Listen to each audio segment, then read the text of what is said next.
So I have been snorting sports like cocaine for the last couple of weeks,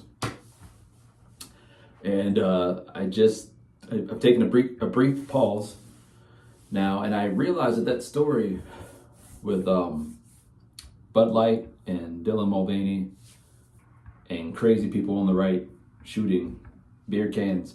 That story is still going on. Like, I thought that would have died off by now. If you don't know what I'm talking about, Dylan Mulvaney is a transgender woman. She's an influencer, I think, a superstar on TikTok. And someone told me she's an actress. But and Bud Light came to her to form a partnership with her, and then people on the right lost their minds. I don't want to say all the people on the right, but like who was it?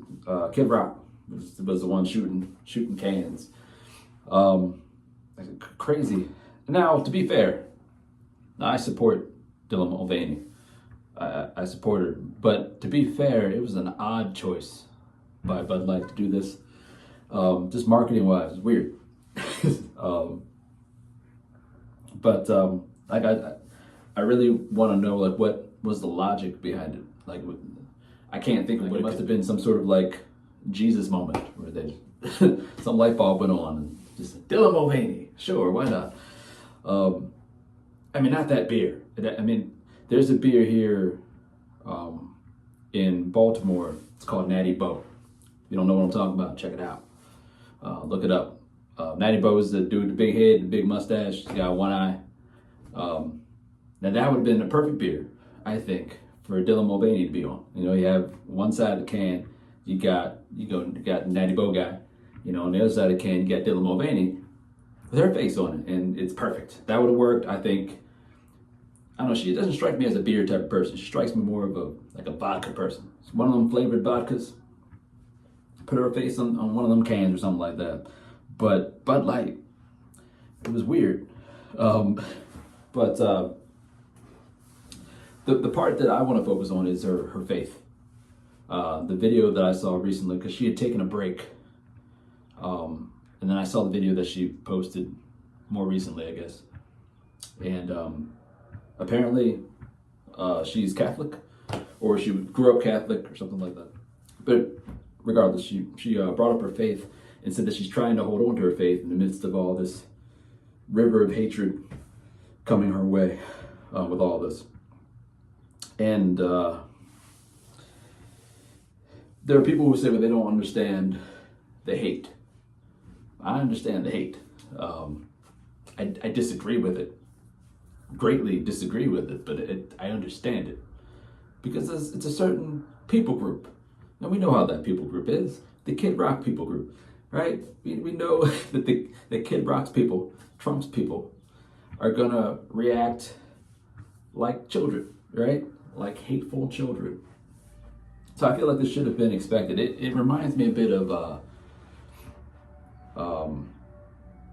I go back to stuff like this, that Super Bowl halftime show in Atlanta, and y'all gonna hear the ice cream truck. The Super Bowl halftime show was Maroon 5, right? And Maroon 5 they had Travis Scott and they had Big Boy there, and they were great. And then there was Maroon 5, the main act, and it wasn't that Maroon 5 wasn't good necessarily. They did what they always do, but it wasn't the right venue, right? They shouldn't have been the Super Bowl halftime show. And I bring this up because it's not Dylan Mulvaney's fault. The marketing people, Bud Light, should have known that this is, what are we doing? What are we doing? They should have known, and yet all this hatred is flowing towards Dylan Mulvaney. Like, if there's like a MAGA conference, and I show up to the MAGA conference wearing a Black Lives Matter t-shirt and a hat with Obama's face on it,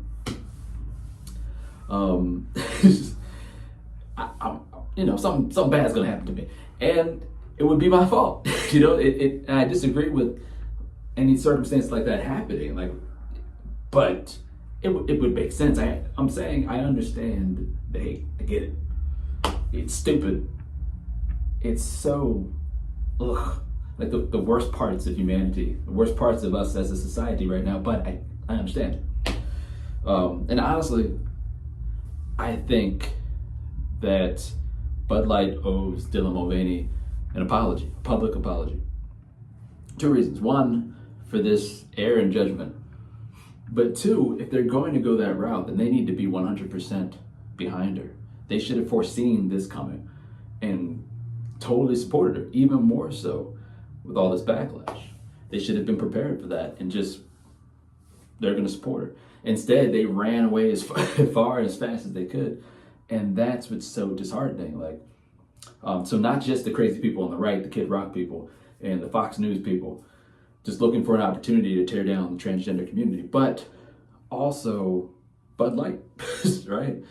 And then I see her response, and she seems so delightful. And I don't know much about her. I haven't been following her, but that video, a couple of videos I saw, she seemed so delightful, and she was so gracious.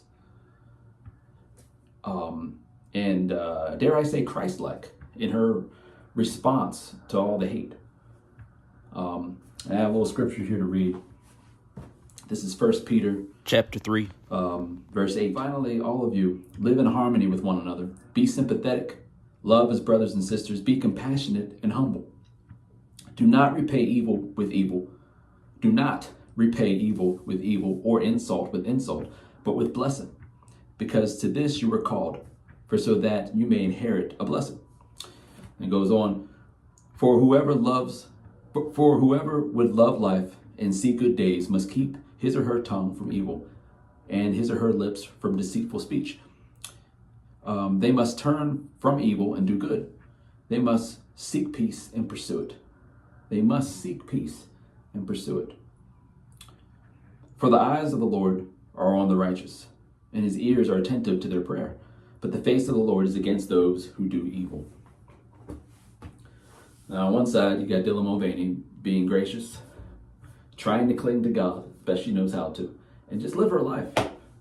On the other side, you have all these people spewing hate in every direction that they can. Which would you say is being evil? So I hope that Dylan Mulvaney will, again, I care about the gospel in this story here. I care about her faith. I care that she wants to pursue God despite all that hatred, right? So I hope that she continues to surround herself with encouraging people. I hope that she continues to seek God, and I hope that she endures well. And don't let the haters get to you. You know what I'm saying?